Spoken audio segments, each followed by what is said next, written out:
Ruth. Introduction. The Book of Ruth contrasts with the preceding Book of Judges. Unlike the Book of Judges, which, with some exceptions, provides multiple descriptions of leaders and people acting immorally, the Book of Ruth, states Bergsma and Pitre, provide an account of Israelites and one non-Israelite acting in an exemplary manner. While the positive moral laws of the Book of Ruth is virtually indisputable, scholars disagree on its literary classification. Some maintain that it is historical, others argue that it is fictional, a novella, etc. Likewise, it is debated when it was authored. Some hold that it was written as early as the 10th century BC, while others posit that it was written as late as the 5th century BC. Contributing to this date, Hahn argues that, and I quote, "There are several reasons for considering the Book of Ruth a historical short story. Besides the fact that it portrays accurately the conditions of life in a rural community in biblical times, the story is situated in a known historical period, time of the Judges, 1:1, unfolds in known historical places, Moab, Bethlehem, and makes reference to known historical persons, Jesus, David. Its historiographical intent is also suggested by the concluding genealogy, which anchors the account in Israel's sacred history. Indeed, the same pre-Davidic bloodline that appears in 4:18 through 22 is presented elsewhere in the Bible as authentic archival information, 1 Chronicles 2, 5 through 15. Finally, it is highly improbable that a writer of fiction would make David's great-grandmother Ruth a Moabite rather than a faithful Israelite, especially since David himself conquered the Moabites and made them vassals subject to Israel, 2 Samuel 8:2.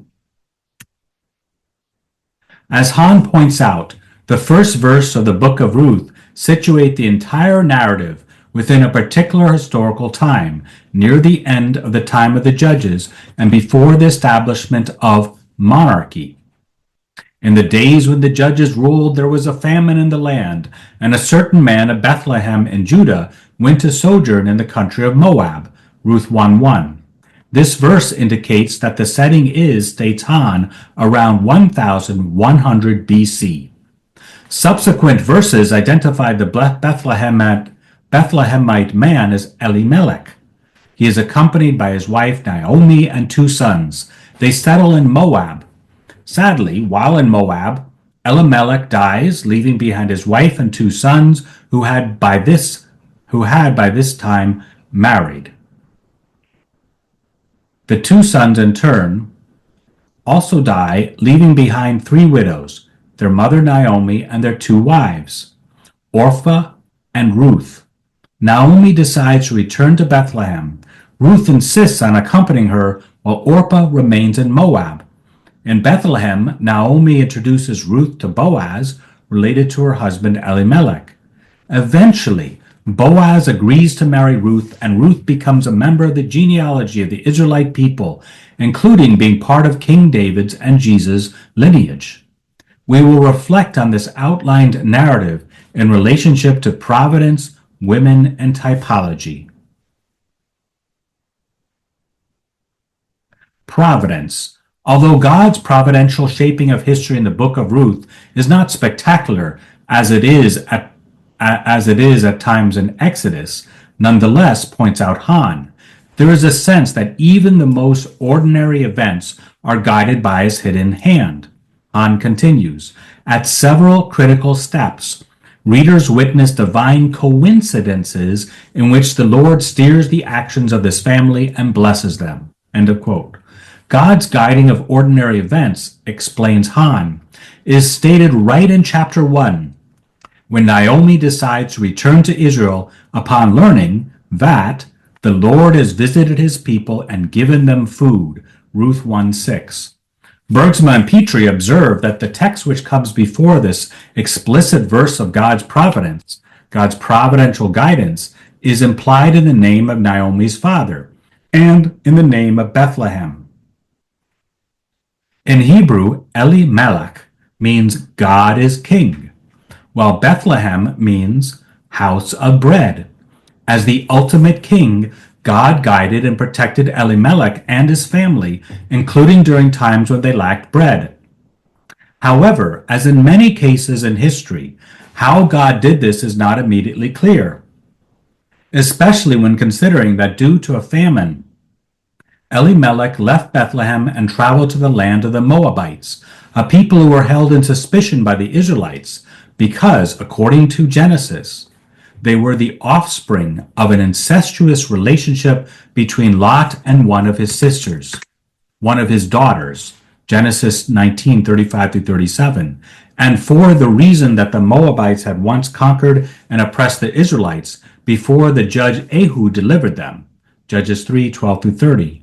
Interestingly, the very name of Moab literally means from father, Ab, father, and Mo, from, since the child of Lot's daughter gave birth to her father's child. The church fathers identified the providence in these seemingly disordered events by recognizing God governing sweetly, Wisdom 8:1. Behind the scenes, preparing for the coming of his son, who would gather all people into the Catholic Church. Elimelech's traveling to the Moabites led to the Moabite woman Ruth returning back to Israel with Elimelech's wife Naomi. In Bethlehem, Ruth was incorporated into the genealogy of Israel, the genealogy of King David and of Jesus Christ, of the house of David. Boaz, the father of Obed by Ruth, and Obed, the father of Jesse, and Jesse, the father of David the king, and Jacob, the father of Joseph, the husband of Mary, of whom Jesus was born. Matthew 1:5-16. As Ambrose states, the Moabite Ruth, and I quote, prefigures all of us who are gathered from the nations for the purpose of joining the church of the Lord. John Chrysostom points out that Ruth was not accepted into Israel, which prefigures the church as a new Israel, until after Ruth had left her parents and her nation and her native land, in a similar way as the Catholic Church is, and I quote, not made lovable to her spouse Christ before she had forsaken her prior customs. Chrysostom then quotes from Psalm 45, Hear, O daughter, consider, and incline your ear, forget your people and your father's house. Psalm 45-10. 45:10. We who are members of the church are likewise to detach ourselves from any customs of the world, including those who have been taught by our nationality, if they are opposed to the ways of God as revealed in Jesus Christ. As St. Paul exhorts, put off the old man that belongs to your former way of life and is corrupt through deceitful lusts, and be renewed in the spirit of your minds, and put on the new man, created after the likeness of God in true righteousness and holiness. Ephesians 4:22-24. Jesus likewise promises, everyone who has left houses or brothers or sisters or father or mother or children or lands for my name's sake will receive 100-fold and inherit eternal life. Ruth, who sacrificed her lands and her people for the sake of her mother-in-law, a poor widow, would be later rewarded, observes St. Jerome, by being made an ancestress of Christ. Without realizing it, by caring for the least of society in the eyes of the world, a poor widow, Naomi, served Christ, for as he teaches, as you did it to one of the least of my brethren, you did it to me. Matthew 25:40. Christ, in turn, rewarded her by including Ruth in his genealogy. Women.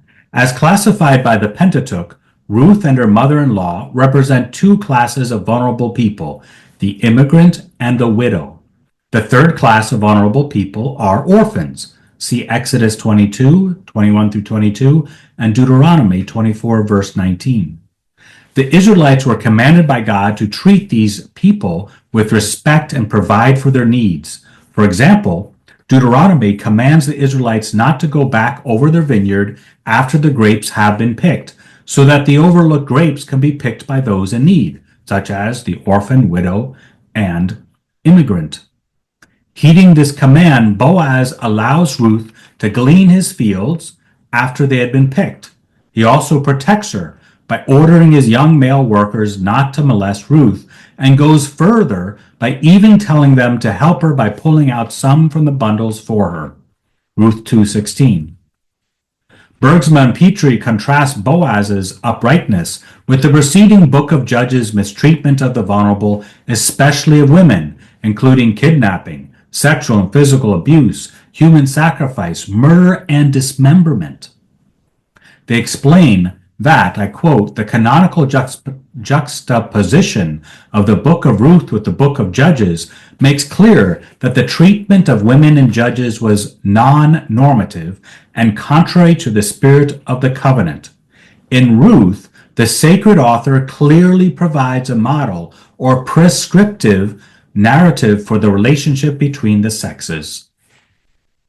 Boaz demonstrates his exemplary virtue even further by restraining himself when Ruth offers herself to him with the words, "Spread your garment over your maidservant." These words are understood as provocative when the context is remembered. Ruth said these words, "Spread your garments over your maidservant," after she had slipped onto the threshing floor where Boaz had gone to sleep for the night. There she uncovered Boaz's feet, which often, comments Miller, are an implied reference to man's private parts. After uncovering Boaz's feet, or intimate parts, Ruth lays down close by him. At midnight, Boaz awoke and was startled by seeing her laying at his feet. She asked him to spread his garment over her. Restraining himself, he told her that first he must allow a closer relative, who also may be interested in marrying her, the opportunity to propose to her.